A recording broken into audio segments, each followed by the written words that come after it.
Thank you so much, Eric Grafstrom, for being here. I am really excited to speak to you. I know that you've got some good stuff going on around your life. You want to just first take 30 seconds to tell us exactly what you do. Sure. So I'm a longtime entrepreneur. I'm the founder at ExitGuide, which is a platform for very small Main Street businesses to transition their business to the next generation. Got here after starting my career early with a company that became broadcast.com. So yes, that Mark Cuban. Spent some time working for Yahoo. And then after that, burned through probably 20 venture-backed startups in some capacity as a full-time or fractional exec. And that kind of landed me where I am today to start this business. Cool. Now, when you say small, what sort of businesses is it in your business now? Do you Sure. actually? So I'll give some what I think are interesting statistics. About 35 to 40% of the GDP in the U.S. is small Main Street businesses, and 85% of them are owned by Gen X and baby boomers. So the youngest is 44, oldest are well into their 70s. And so over the next 15 years, people are just going to age out of these businesses. And these businesses are everything from the HVAC business to your local floral shop to maybe it's the local independent coffee shop. This is the bread and butter when you typical small business, brick and mortar type absolutely. of. Yep, brick and mortar, maybe a little bit online, but this is what I tell people is you see their trucks driving around every day, you visit their stores every day, you see them, coming in and out of office buildings as service providers and retail providers. So, really this is kind of the heartbeat of our economy. And you help people sell their businesses, or you help them, yeah, I'm assuming, for the exit part versus the Sure, buy part, the sure. people So looking to buy. yeah, so what the pithy way of saying this is, I'm doing what LegalZoom did for small business formation. I'm doing for small business exits. So the reality is, a lot of these things are local. Most are worth, say, maybe 200,000 to maybe $2 million. And what that means, though, is when it comes to exiting, accessing business brokers, financial advisors, attorneys really are out of reach because all those folks, they're expensive. And if they're commission based or they're success based, they're focusing on deals that are north of 5 million, largely $10 million. But 90% of these businesses are that size. They're really small. It's like I said, it's the people that are in your neighborhood that live down the street from you that have been, paying their bills, putting a roof over their head with these businesses. And so what we're doing is we're taking technology and using it to kind of democratize a process so that people can come in, figure out what their business is worth, understand what steps they need to take. About 45% plan to sell to someone that they know, could be a business partner, an employee, or a family member. Others, they don't even know what to do, so they need help coming up with a plan. And then eventually we can help them move through the steps of due diligence in a transaction. But we're trying to do this in a very simplified way. We want to demystify this. These aren't major mergers and acquisitions that require bankers and financial wizards. This is something that helps a small business owner ensure that their legacy lives on, but also moves through a transaction at a fraction of the cost it would be if they were to hire those people to help them, navigate those steps. Yeah, and I guess coming from Silicon Valley and with your tech background, then you said, you've used the tech to help you. What sort of, how does that play out? Sure. So what I say is there's a long history in tech of the high volume of low complexity transactions being democratized. Okay, that's kind of a mouthful, jargony way of saying, so you're probably a little too young to remember, but there was a time where if you wanted to fly from, say, Miami to Chicago, you called a human being. Sounds crazy, right? If you wanted to buy, 50 shares of Cisco stock, you called a human being. Well, those are all transactions which are relatively straightforward and you can now do off of your phone. And so what we're trying to do is somebody comes in and they can complete effectively kind of an interactive survey that asks them questions about their business and their financials, about when, why, and how they want to exit. And from that, we automate a evaluation. So we say, hey, your business is worth between maybe $400,000 to $425,000. You plan to sell to one of your employees. Here's the steps that you two will need to take, and here's the documentation. And if you need support, we have on-demand experts, or you can do some or all of that on your own if you like, but we're here to help. So the goal is to really kind of simplify this process of changing ownership with pricing it, packaging it, making sure that T's are crossed and I's are dotted, and completing the transaction, and doing it, using online tools, as well as a little bit of support as they need it. Yeah, now I see why you have the guide part, because like that is Yes, the focus part of your business. I like that's right. that. That's Okay, right. so like Thank you. let's go Yes, back a little bit. I know you've sure. said, like you've just told us that you're part of like 20 other Yeah, businesses and yeah. experiences. Like what has been like the craziest one? Well, they're all crazy, and I like to think that being in Silicon Valley, it is a little bit like moving. My guess, I don't have any talents of singing, or dancing or acting, but it's like landing in Hollywood, right? You get there and you think it's just going to be magical. You're going to go on a few calls and you're going to get a part. Being an entrepreneur it's really, really hard, and it means really dealing with a lot of rejection. It's being very uncomfortable outside of your comfort zone.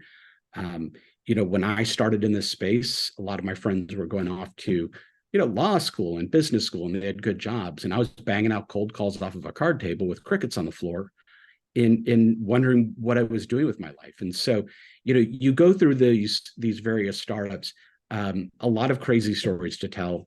um, you know and I think one of the consistent themes is, you know, you have to make sure that you are building a business and not just building a product.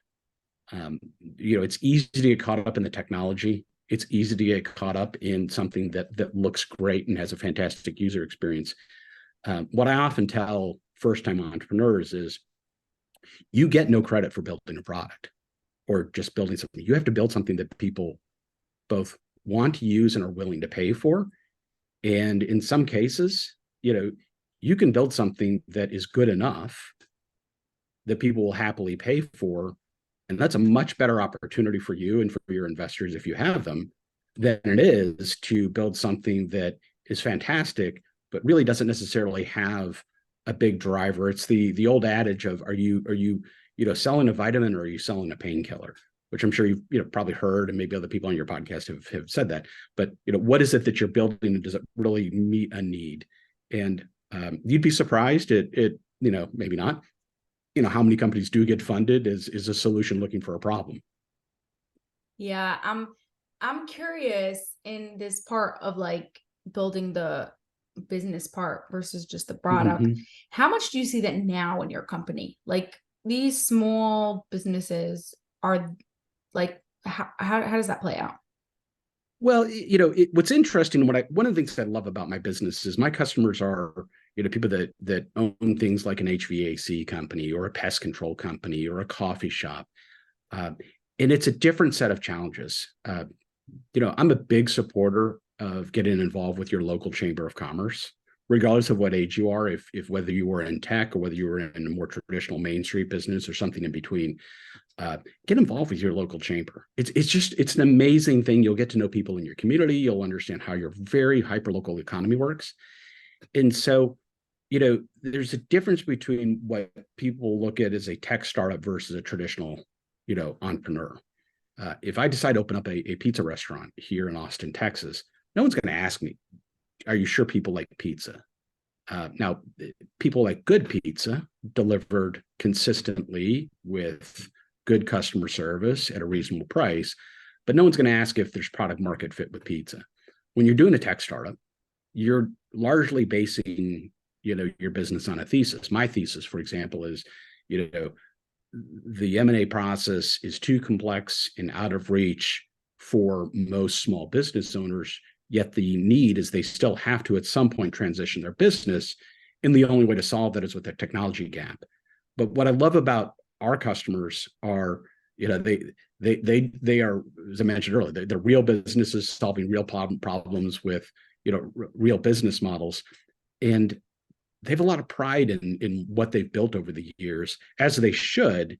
And they're not on the front page of Tech Meme or blogs or whatever it may be, but they may be a sponsor of the Little League baseball team, or very involved in their community and donate to charity. And they've employed, whether it's kids working on their summer break. So, entrepreneurship is such a broad definition. And in coming from this space where People get a lot of attention, and sometimes those ideas crash and burn, and sometimes they go on and flourish and drive a lot of value. There's tens of millions of these small businesses operating, within miles of where we all live and work, that are really amazing when you get in and understand the backstories of some of these entrepreneurs. Yeah. And like, I think no matter how online we are, we don't even realize how much we use Yes. like Yep. these small everyday businesses like all the Yes. time. Yeah, it's how our houses and our apartments run. It's what gets our car from point A to point B. It's the food that goes into our bodies. It's the healthcare providers, whether it's the doctor or all the other ancillary services around us. And so, when people ask about, well, how many in the mouth, I'm like, well, just think about it. Just drive anywhere, whether you're in your own neighborhood, whether you're visiting someone or you're on a trip. You'll pass these businesses every day. And really what I love about, interacting with ExitGuide customers is, you're putting a face with a name on a business that has this very tangible, real value. And look, some of them are crazy complicated. I mean, they'll look at technology, think I could never figure that out. And I'm on the other side thinking I could never figure out how to run a restaurant. I love food. I'm a total foodie. But if you ask me to run a restaurant, I'd probably be a complete and total disaster, to be honest with you.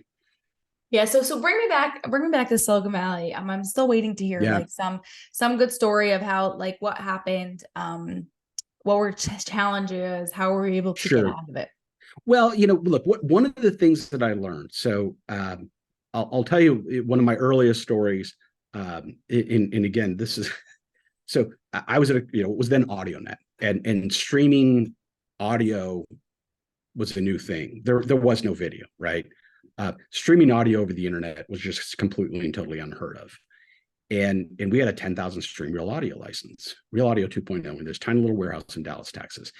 And the founders of the company, Todd Wagner, Mark Cuban, believed that we could sell this to businesses, to get them to do stuff. Well, being an ADHD adult still, that sounded perfectly like, rational and cool and interesting to me. Didn't do the math and ask questions like, do people have sound cards and speakers? At the time they did not.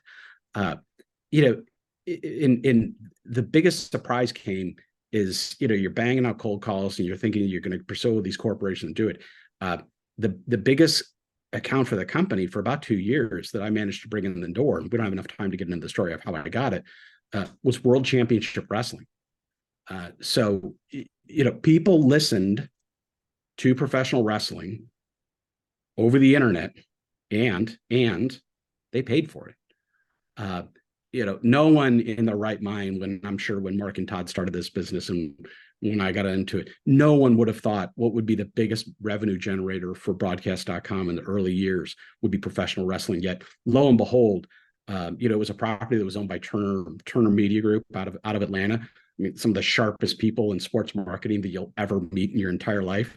And it was crazy. And I got to go to Las Vegas. I got to meet, I hate to name drop here on your podcast, I got to meet Macho Man Randy Savage and a few other people, which was hilarious because they're supposed to go out and they're going to do these amazing things. They're going to be falling off of ropes and breaking chairs over. And before they go out, they're all in their whatever gear, costume, whatever you call it, but they're reading the paper and they're just chit-chatting. And like they come over and they're like, so how does this work? And, tell me about this stuff. And it's just crazy. You're talking to somebody in spandex and, ribbons in their hair, or whatever it is. And, they're asking you questions about how streaming media works, and good questions. Clearly they're not dumb people. But, it was interesting just to kind of grow up and see this whole evolution of early days of the commercialization of the internet to, this whole digital, advent of audio and video, and now seeing it very normalized. And one of the big takeaways I have is back to building a business. Before you lay hands on the keyboard and start coding, building, or doing anything, talk to your customers, your prospective customers, really deeply understand that before you start to get into this, and don't get caught up in just the idea of being a startup founder, because it's hard and you're going to have a lot of times where things will not work and you're going to have to figure out what motivates you. And I won't even say the glamour, but the novelty of being a founder and running a startup, it wears off very, very quickly when things get hard.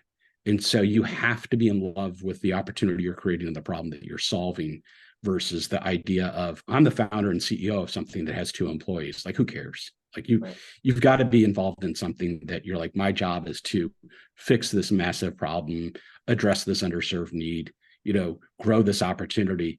And you need to view your customers as somebody that you're trying to, not only deliver quality service, but you kind of want to fight for a cause on their behalf. Yeah, exactly. Like, when push comes to shove and you're in a challenge situation, like, how are you just like not going to give up? So has there, besides what you're doing now, which obviously you're super passionate about, and I think like putting around people recently, a couple of family members who sold businesses like that, then like Cool. Yeah. got to learn quite a bit about it.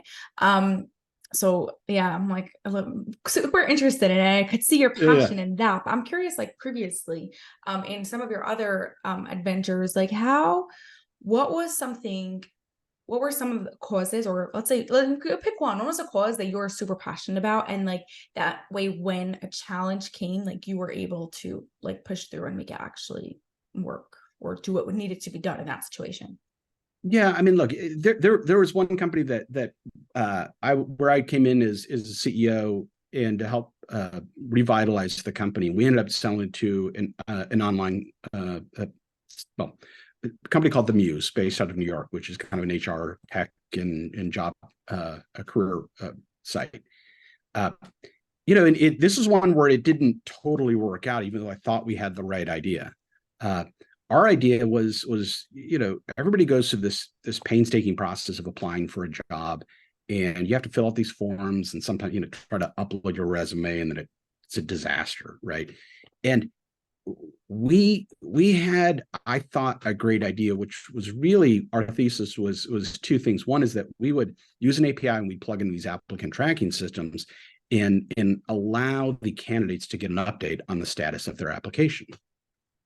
So if you apply to a job at a company and it said you applied last week and somebody has reviewed it, but maybe nothing else has happened, you would at least get a notification. The second piece of that is, when it came down to the final candidates and say only one could be hired, it was allowing the companies to then exchange those candidates to kind of put them back into the pool. And so like-minded companies with similar roles would be able to effectively share candidates that would be potentially good for both sides. And hard to say what was it lack of funding, speed of execution. We sold it, but it didn't become the runaway success that I think a lot of us had envisioned. And even to this day, I mean, this was a while ago, people still say, it makes perfect sense. I mean, all of us have applied to jobs and it goes into a black hole. And so no one has really solved for that. And so I still think there's an opportunity there. It was a great lesson in building something that you felt like was addressing a real need. To be honest with you, I don't know that the market was ready for that. I don't know that the market still is ready for that. I can't figure out why. I maybe somebody listening to this can contact me. Part, like this timing thing, right? Like the market has to be ready. Like I even know myself, like before I've done what I was doing, like I did like lifestyle photography, and like now it's like a whole thing. When I did it, like it was a challenge. Like timing is super important, because you see it, right? You see the opportunity, makes perfect sense to you, and then by the time people come around, and it's probably frustrating for you to hear people say, hey, that's a really good idea, and you're like, yeah, I know, I had that 5-10 years ago. Just one of the million challenges entrepreneurs have, right? That's right. But you have to be okay with that. You have to be okay with and that's why I say, I've been asked about, when do you know to pivot? And I say, look, if you're in love with the problem or the opportunity, that's great. If you're in love with how you solve that, or your solution, or your go-to-market plan, it's going to be really hard, because chances are you're not going to be right when you get out of the gate and you first start, and you're going to iterate and you're going to get feedback, and some of it's going to be good and a lot of it's going to be not so good. And we all like to listen to the philosopher and extraordinary entrepreneur Mike Tyson, which is everybody has a plan until they get punched in the mouth. And a lot of being an entrepreneur is you have to accept getting punched in the mouth as effectively as odd as it sounds. It's an opportunity, and to say, okay, this didn't go right, and is it I'm solving something that no one cares about, or am I trying to solve something that people care about and are willing to pay for, but I'm just not doing it the right way? I need to get back at it, and I need to pivot. I need to iterate. I need to make a slight adjustment. And going through that process, which is truly what is the difference between success and failure, oftentimes in an entrepreneurship endeavor. Oh yeah, I love that complete growth mindset. That's awesome, Eric. Okay, so where can people find you, connect with you, and just learn more about you? Sure. So you can go to exitguide.com. So if you're a small business owner or have a friend who's a small business owner, they can start for free. You can go to my website, which is ericgrafstrom.com. Rolls right off the tongue. So it's Eric with a C and Grafstrom. So it's graph, like GRAFS, and then Strums. So ericgrafstrom.com. And, I'm always happy to talk to other entrepreneurs. So many people help me along the way. I mean, the other thing I would tell you is, look, school is great, accelerators are great, but they're not the end all be all. A lot of this has been figuring this out. I have a journalism degree from a school in Texas, and will tell every entrepreneur two things. One is I've never been qualified for a job that I've had for the past 25 years. And so that's a big thing. And the other is, just as someone who's been through a lot of this, is whatever's mistake or mess you think you've made, I've either made it or I've helped clean it up. And it's probably been bigger and messier.